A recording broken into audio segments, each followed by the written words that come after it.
I grew up in the same city where I went to college, and most of my friends lived nearby. My father owned a local hardware and building supply store. He wanted me to get my degree and then come back to help him run the store, maybe even take over someday. He made me work there, so I spent many evenings and weekends helping out before high school and during college. I enjoyed talking to the contractors who bought materials from us. Whenever I made deliveries, I would watch them work and ask them questions. I can't say I hated working in my father's store, but it wasn't my favorite thing. The best part was making deliveries, especially when I did them alone. When I wasn't working at the store, I mowed lawns for pocket money, like many other boys in town. One day, I was working for a widow who was trying to fix an outbuilding in her yard. She had a lot of problems. She didn't have the right tools, wasn't strong enough for the work, and didn't know what to do. After finishing my work, I offered to help. I don't know where I got the courage, but I insisted that she hire me. I told her I could see the mistakes she was making and that she wasn't strong or tall enough for the job. I offered to do the work for $50 if she bought the materials, and I told her that if she didn't like the job, she didn't have to pay me. She agreed, and I completed the job to her satisfaction. She paid me, but she did something even more valuable. She told her single friends about my work. Soon, I started getting calls from other women who wanted me to fix things for them. I always tried to do the job right, and if I didn't know something, I'd ask one of my contractor friends. I charged less than a licensed contractor, but I did quality work. After working for several older women, calls started coming in from men too. By the time I went to college, I had already started a small repair business and had many of the licenses I needed. I also still had my lawn care business, which meant I had to hire friends to help, especially in the summer. I made enough money to pay for college, buy a new truck, and even go on dates. I worked long hours, and my dates always started later than most guys, but I still enjoyed my youth. After finishing school, I got tired of living with my parents, so I rented an apartment. I lived in an apartment during my first year of college, but I didn't like it, so I started looking for a house to rent. When my lease was up, one of my high school friends, Glenda, had just divorced my best friend, Joe, after she found out he was cheating. Glenda worked as a real estate agent, but was struggling financially. We were chatting one evening at our favorite spot, where we both lived in apartments we didn't like. I mentioned I was thinking about renting a house, and she asked how much I could afford. When I told her, she looked shocked and said, "Stan, with a 30-year mortgage, you could get a nice house for that price. Why don't you buy instead of rent? That way, you'll be building equity instead of throwing money away." I hadn't thought of buying, and I told her I didn't have much for a down payment. She said she'd check some things and get back to me. By the end of the evening, I had forgotten about our conversation. The next Monday evening, Glenda called and asked if I could meet her at the bar again. When I arrived, she was full of energy. She said, "Stan, I found a few places you can afford, but most of them are in bad areas. I did find one you might like. Do you remember Harris's old house on the edge of town?" I nodded, and she continued, "Well, when they got older, they built a new house and converted the garage into an apartment for their mother. They planned to use it for care if needed. The new garage was just a few feet from the house. Do you remember when the house burned down 2 years ago?" I nodded again. She said, "They decided not to rebuild and moved to a retirement home. The garage was barely damaged. I talked to AA, and she said they're tired of paying taxes and maintaining the place. They want to sell it. It's listed for $110,000, but there's a bit of work to do on the garage and apartment. It's got 20 acres, and all the utilities are already there. New houses are being built in the area, so a contractor will probably buy it soon. It's not on the market yet, so it's only been shown a couple of times. They need $20,000 for the down payment." She explained that the monthly payment would be about half of what I was paying for rent, and if I could manage the down payment, it would be a good deal.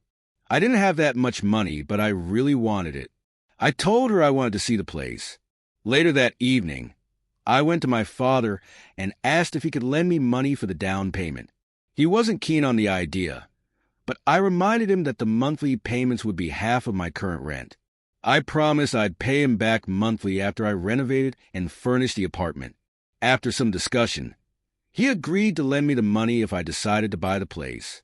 The next evening, I went to see the property, and I fell in love with it again. Even with the charred remains of the house, the property was more beautiful than I remembered.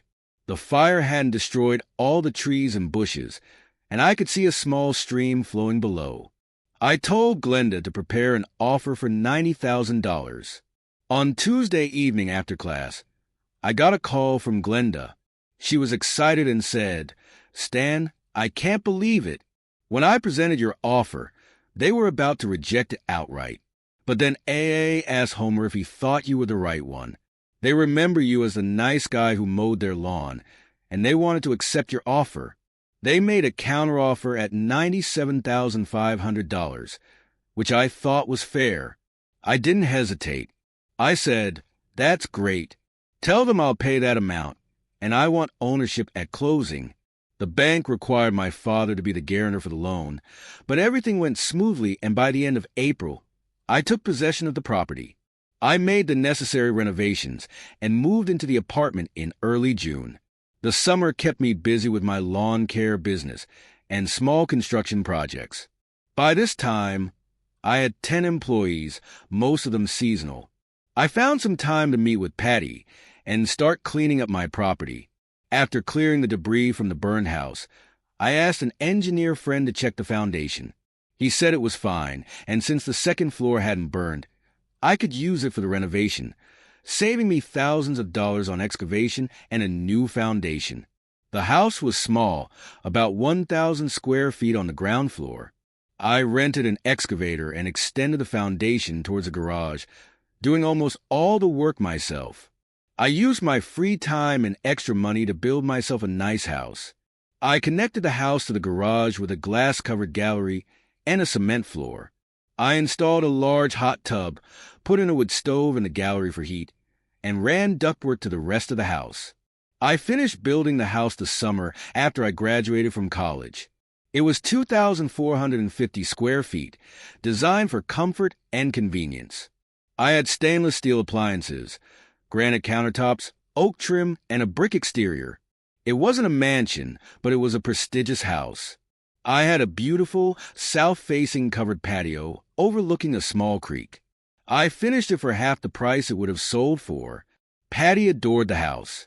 When we got married, I felt like Patty was marrying my house, not me. By the time I graduated from college, I was already moving on to new construction. I had built extensions, renovated old houses and garages, but most of my income came from new builds. I had 20 employees. Patty started working for my dad after we got engaged. After finishing her degree, she became a full-time employee and assistant manager. Her father was grooming her to take over the business when he retired. As an only child, the business would eventually pass to us when he passed. I bought all the materials for my father's store, which increased the family income. Patty and I had been friends since childhood. I thought, like most married men, that we'd be together forever. Of course, we had our usual quarrels, but they were minor things. When we dated in high school and college, we broke up like most young couples do. We both dated and were intimate with others, but we always came back to each other because we couldn't find anyone we loved more. I had one girl who could have been the one, but one of my friends got involved with her before I could make that decision. During my final year of college, Patty and I became an exclusive couple. I proposed at Christmas, and she accepted. Patty arranged our wedding for September after we graduated. The wedding almost didn't happen because Patty insisted on a prenuptial agreement. Looking back, I think it was a mistake to get married. The reason was simple. Patty had inherited several $100,000 from her grandfather, and she, or maybe her father, didn't want me to get my hands on it. I was offended by the assumption that I would marry for money. We had a heated argument that evening. When my parents showed up unexpectedly, Patty got so angry that she ran out of the house. My parents saw her leave and asked me what we were fighting about. I told them, and my mom, with her usual calm, said, "Stan, we know you're not marrying her for her money. If you love her, sign the contract and marry her." Dad, always the realist, took a look at the contract. He pointed out that it didn't account for property owned before marriage or potential inheritance from us. We decided to show the contract to a lawyer to make sure it was fair. I took the contract to our family lawyer, who made the necessary adjustments. The revised agreement now included my property, business, and any potential inheritance, just like Patty's. Patty and her father were furious when they saw the changes. Her father argued that I was trying to take her house and business from her. I responded, saying that if her inheritance was protected, so should mine. I wanted the same fairness if the marriage ended due to infidelity. I proposed that in such a case, the innocent party should receive 75% of the assets accumulated during the marriage. Patty and her father were not pleased with this proposal, and over the following days, the tension between us grew. Patty told me that she wanted the prenuptial agreement because she feared I would kick her out if we got divorced. She didn't think it was fair for me to keep the house if we split. I almost gave up, but Patty began to thaw. After a few weeks of tense discussions, we signed a modified contract and we got married as planned. For the next 2.5 years, things seemed to settle. We didn't regret the marriage. However, things started changing. The only problem I had with Patty's job at the hardware store was the flirting. I admit I was a little jealous, but I also knew that many of the men she interacted with were womanizers. I saw my friend Joe, who had already been divorced, flirting with her. While we didn't argue about it, we did have some intense discussions about it. Patty insisted she was just being friendly, but I wasn't convinced. Patty's degree was in business administration, while mine was in construction management. After graduation, we were financially stable enough to build a house to sell. My father let me make an exception to his usual rule, allowing me to borrow $100,000. I paid $0 up front and would pay the rest when the house sold. Dad kept a lien on the property in case anything went wrong. I was a general contractor, and I did most of the work myself with my crews, avoiding subcontractors. I used my lawn care crews for landscaping and maintenance on my projects. I also built houses for sale to keep my crews busy during the off-season. The business took off, and soon I didn't have time for the small jobs that used to be my main source of income. Patty and I were doing well financially. Between her salary and my profits, we were one of the highest income families in our small town. But with success came a price. I worked 8 to 10 hours a day, plus paperwork in the evenings. Patty also worked late handling the bookkeeping. We saw less and less of each other. I often walked into the office and saw Joe or one of our classmates talking to Patty. They worked in the construction industry, supposedly getting quotes, but something didn't sit right with me. Sometimes, Patty would be flushed when I walked in, and I noticed they were drinking beer. I joined them a few times, but it never felt right. Eventually, I disabled the local alarm ringer, which usually rang when someone entered the building through the doors. One day, as I was passing by the store, I saw Joe and George's trucks in the parking lot. I walked inside and headed toward Patty's office. Before I got there, I heard her moaning and screaming. I pulled out my phone and started recording. I knew what I would find. I watched as they had sex in the office. George helped Patty undress and made lewd comments as he kissed her. I stayed hidden, documenting everything. I also found a tape recorder in my father's office and placed it near the door to capture their conversation. What I saw and heard only fueled my anger. I was talking to Jared the other day and mentioned the hot woman I was seeing. He wants to meet her. Are you sure you won't let him come over one night? Patty pushed him away and turned to me. I like having sex with you too, Stan. I love it, but I don't want anyone else. She added, I said I'd stick by you forever, but you have to be careful. Stan's already starting to get angry about the way you two act around each other. If you don't calm down, I'll have to stop this. I decided I'd recorded enough and taken enough photos.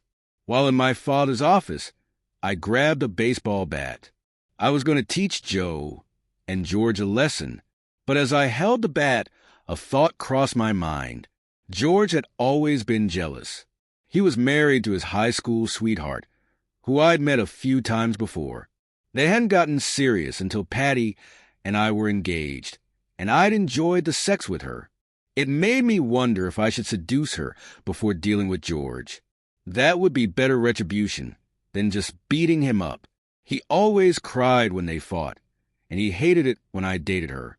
I went to her house and left the building, setting the alarm and reconnecting the doorbell wires. I couldn't wait for Patty and her two friends to trigger the alarm when they left the store.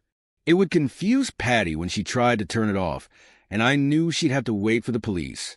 I wondered if Joe and George would be smart enough to leave before they arrived. That night, Patty came home late. She seemed nervous.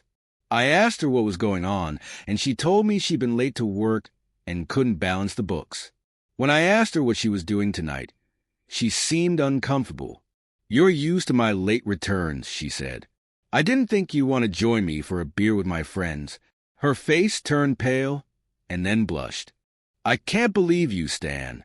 I've told you there's nothing between us. Joe and George weren't even there. Why can't you understand that I need to communicate with clients to keep them happy?" I shrugged. I saw their trucks in the parking lot, but they weren't there when I walked in. I waited for them to finish, and they left after closing. That's all. Patty's face paled. "I'm tired.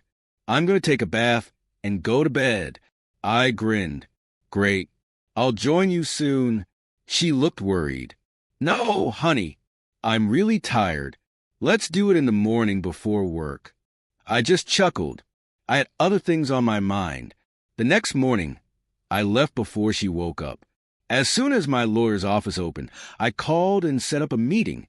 We had lunch, and I explained everything. I wanted a divorce immediately because of Patty's infidelity. I showed him the photos and the recording I had, and told him to only use them if absolutely necessary. "Why do you want to leave her?" the lawyer asked. "Well, after the divorce, I have plans for George," I said.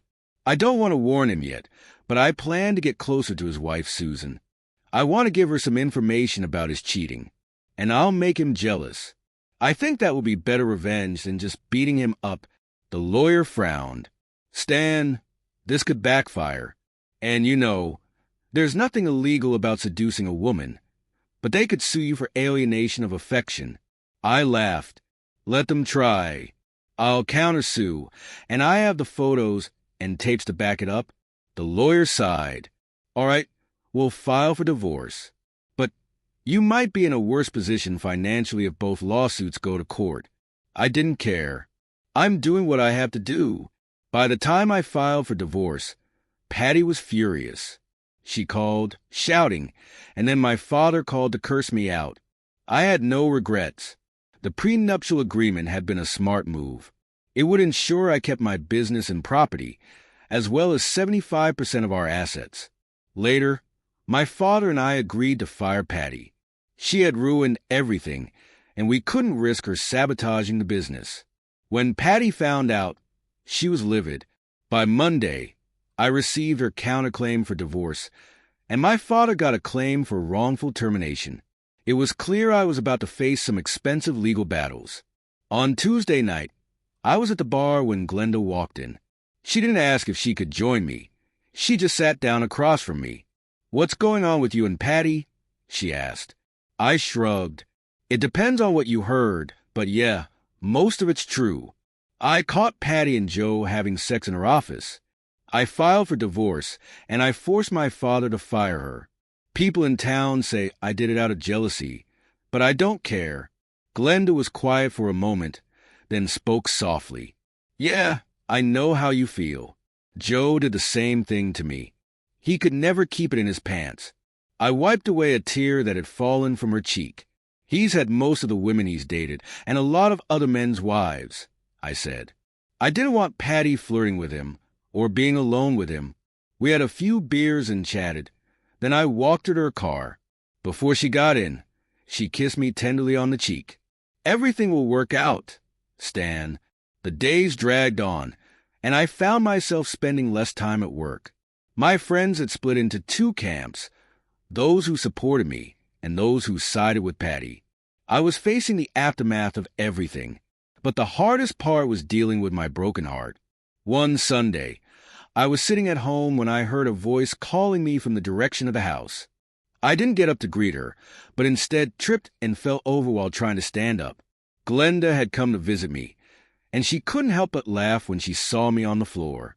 I looked up at her and saw something I hadn't seen in months, her smooth, feminine thighs.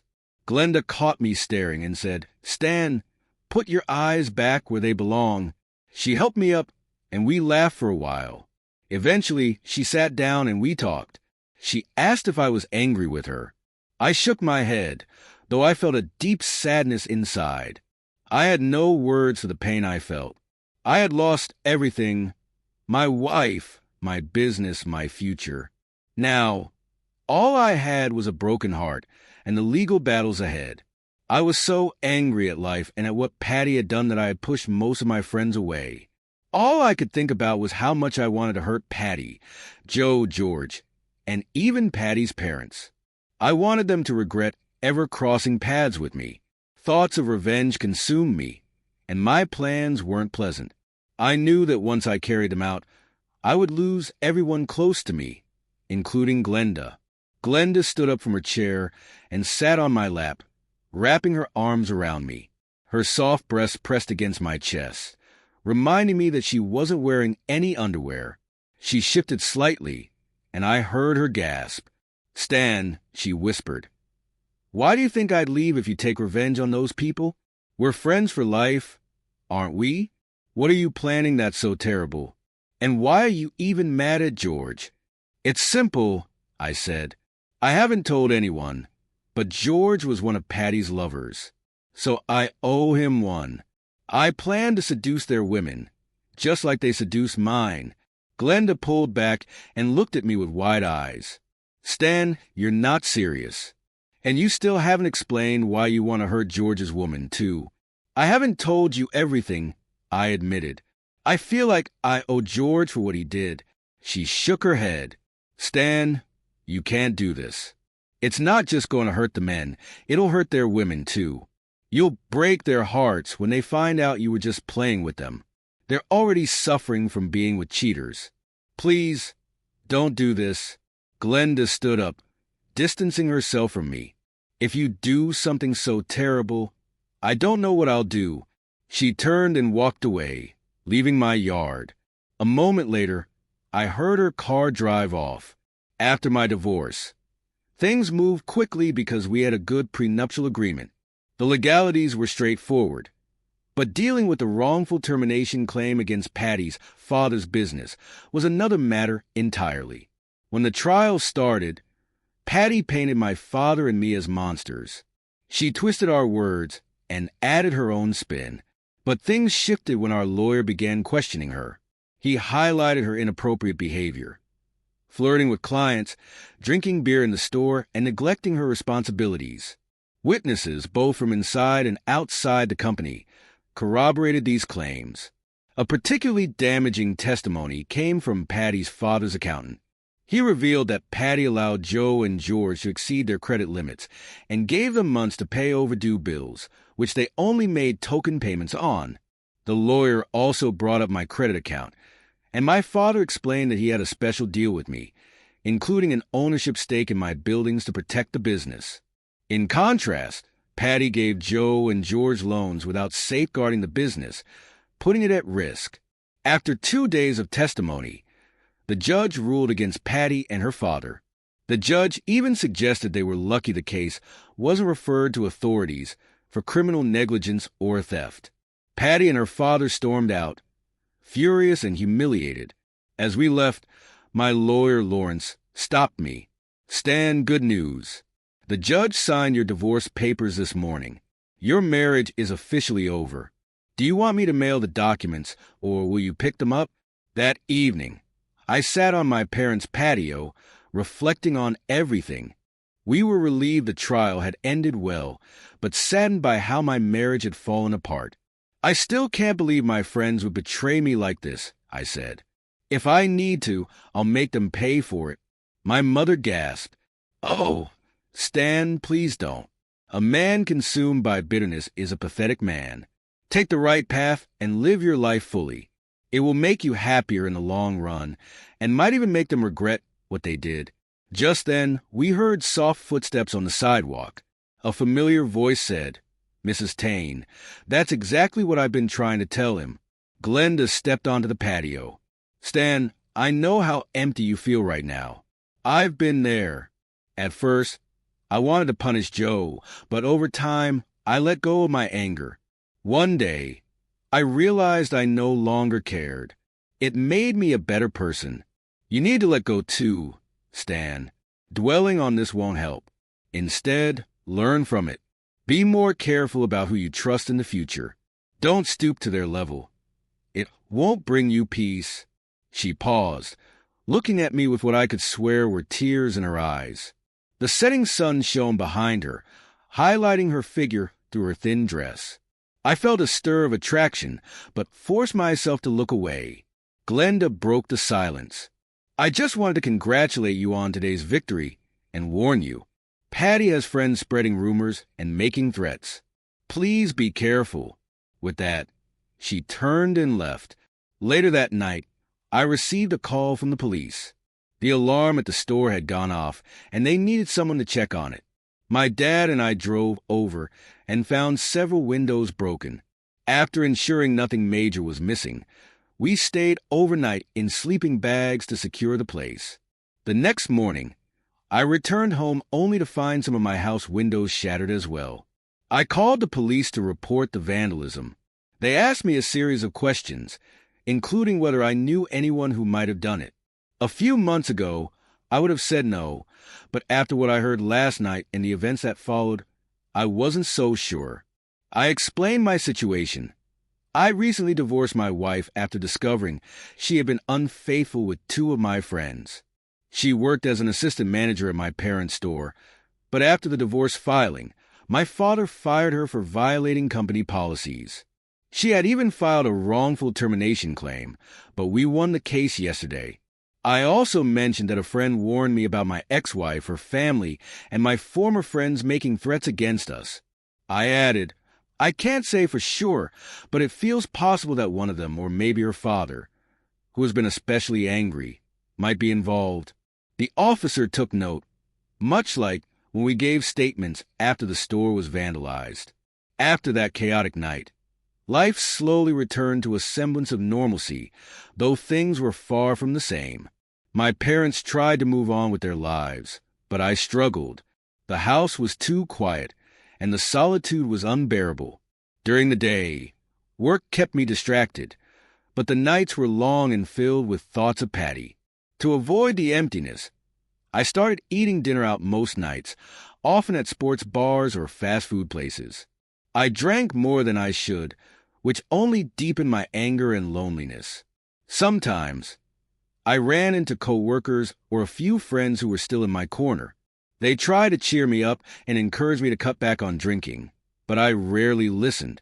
On occasion, I saw Glenda. She always tried to convince me to let go of the past and focus on rebuilding my life, but I found it hard to listen. One Thursday evening, I was at a bar when I noticed a group of women laughing and enjoying themselves at a nearby table. My attention was drawn to one of them, Susan, George's wife. Seeing her reignited my anger. George had been one of Patty's lovers, and I hadn't forgotten my promise to make him pay. An idea formed in my mind, and without fully thinking it through, I approached her. "Hi, Susan," I said, offering a friendly smile. "Long time no see. Care to dance?" She looked at me with a slight frown, but then she smiled. "Sure, Stan," she replied. I took her hand, helped her to her feet, and wrapped an arm around her waist as we moved to the dance floor. When the song ended, she started to head back to her table, but I stopped her gently. "Come on, Sue," I teased. "You owe me at least one full song." She hesitated, then smiled again and stayed. As the next song played, we swayed to the music. "You've always been a good dancer," she said. "It's a shame George doesn't take me dancing more often. I loved it when we were dating." She rested her cheek against my chest, and for a moment I let myself relax. But then she raised her head and said, "You know, Stan, maybe you wouldn't have lost Patty if you weren't so jealous." Her words stung. I pulled back and stared at her. Before she could say more, I hissed, "Jealous? You think I was jealous?" "No, Susan. I just couldn't stand by while my wife slept with my friends. I kicked her out because she betrayed me, and I'd do it again." Susan looked confused. "What are you talking about? George said you just got mad because Patty liked to flirt. Are you saying—" "I'm saying George was one of the men she cheated with," I snapped. "And I have proof." Her eyes widened and she hesitated. "I don't believe it," she said finally. "I've known Patty all my life. She's not like that. And George, he wouldn't do something like this." Anger surged through me. "If you don't believe me, come to my house. I'll show you the proof." Without waiting for a response, I walked away. To my surprise, Susan followed me back to my house. I handed her my phone and said, "Scroll through the photos. See for yourself." As she did, her face went pale and tears streamed down her cheeks. She dropped the phone and ran out, sobbing. Her friends gathered around her, glaring at me as if I were the villain. One of them picked up my phone and looked through the photos, murmuring angrily. Feeling like the worst person in the world, I left the bar. I hadn't intended to hurt Susan, but the pain I caused her was undeniable. As I sat on my patio later that night, nursing a drink, I couldn't shake the guilt. My revenge plan suddenly felt hollow. If just showing Susan the truth had hurt her this much, how much worse would it have been if I'd gone through with my original scheme? Before I could sink deeper into my thoughts, a car pulled into my driveway. Moments later, Glenda appeared furious. "Stan, what the hell is wrong with you?" she yelled. "Why did you have to hurt Susan like that?" George's fury reached a breaking point. He swung the tire iron again, this time grazing my shoulder. The pain shot through me, but I managed to stay on my feet. Amid the chaos, I could barely hear Glenda speaking urgently into her phone. She was trying to get help, while I dodged George's wild blows. I grabbed a chair, using it as a makeshift shield to fend off George's relentless attacks. He was blinded by anger, yelling through his tears. Glenda tried to reason with him, but he only turned his rage on her, shouting, "Shut up. You're just another one of them, aren't you? All here to celebrate my downfall." As he swung the tire iron toward Glenda, the edge caught her blouse, ripping it. The distraction caused him to stumble, nearly losing his balance. At that moment, we heard the wailing of sirens growing louder, signaling the arrival of the police. The officers burst onto the patio just as George regained his footing and lunged toward me again. This time, he raised the tire iron high and swung it downward. I stumbled backward, catching my foot on the edge of the flower bed, and fell. The chair I'd been holding landed on top of me, adding to the pain. George tripped as well, falling hard and dropping the tire iron. Despite this, he tried to pummel me with his fists until the officers intervened, pulling him off me and wrestling him into handcuffs. One officer approached me, helping me to my feet. "Are you all right, sir?" he asked. I was breathing heavily, my entire body trembling. Glenda rushed to my side, throwing her arms around me as I nodded and said, "I'll be fine. Just give us a moment." Glenda was shaking, her sobs muffled against my chest. I held her tightly, stroking her hair and whispering, "It's over now. You're safe." Slowly, her trembling subsided, and she relaxed in my arms. By the time the officers finished taking statements and documenting the damage, it was nearly 3 a.m. George had driven into Glenda's car and caused significant damage to my property. The police informed us that he was facing multiple charges, including drunk driving, burglary, assault, and potentially attempted murder. Exhausted, Glenda and I sat on the couch. She clung to me, quietly crying. When she finally fell asleep, I carried her to the guest room, gently placing her on the bed. I removed her shoes, covered her with a blanket, and went to my own room. The next morning, I awoke to the sound of voices and footsteps in my house. Panicking, I jumped out of bed and hid behind the door. When the voices grew closer, I recognized them. It was my parents and Susan. Emerging from my hiding spot, I startled them. Mom and Susan gasped when they saw me. My father looked concerned. "Stan, you look terrible. Are you okay, son?" My left arm hung limp, and I was covered in scratches and dirt from the night before. "I'll survive," I said with a weak smile. "My arm's killing me, though." Susan rushed to hug me, her voice trembling. "Oh, Stan, I'm so sorry. This is all my fault." When George came home drunk, I threw his clothes on the porch and told him we were done. "I didn't know he would come after you like this." Glenda appeared, her torn blouse revealing scratches. I gently touched her hand, and she winced. "You're hurt," I said, worried. But she brushed it off, saying it was just a graze. My mother and Susan insisted on treating her injuries, leading her to the bathroom.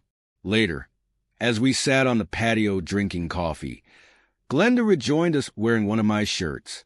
We talked about the night's events and the aftermath. Susan explained how she had read about George's arrest in the paper and came with my parents to check on me. Despite the chaos, Glenda stayed by my side, quietly supporting me. Over the next few weeks, she became a constant presence in my life. She checked on me, cooked meals, and made my house feel like a home again. Eventually, I gave her a key to my place. Coming home to her warmth and care became the highlight of my day. One evening, as we sat under the stars, she spoke with sincerity. "Stan, I'm here because I want to be. The past is behind us.